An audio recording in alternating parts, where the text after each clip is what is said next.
L'innovation est un enjeu important, parfaitement identifié dans la stratégie nationale de santé de la ministre qui a été publiée en décembre.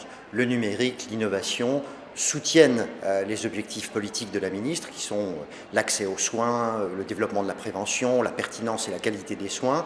Et l'État veut favoriser l'innovation, c'est un objectif en soi.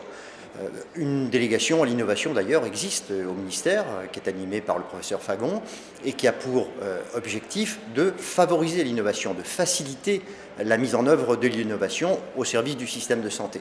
L'objectif est de simplifier les procédures, de raccourcir l'accès au marché, favoriser le remboursement quand le cas peut se présenter.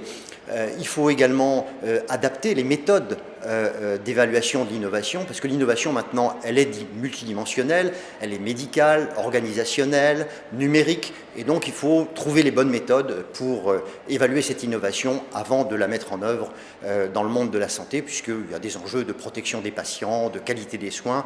On ne peut pas introduire l'innovation sans un minimum de précaution. C'est pour ça que l'État favorise l'innovation, c'est un État facilitateur, c'est aussi un État qui régule. On a besoin de règles.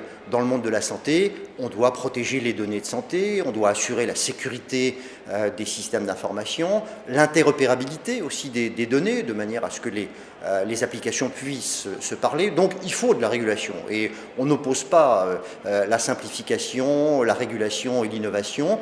L'État doit être un facilitateur et aussi un régulateur.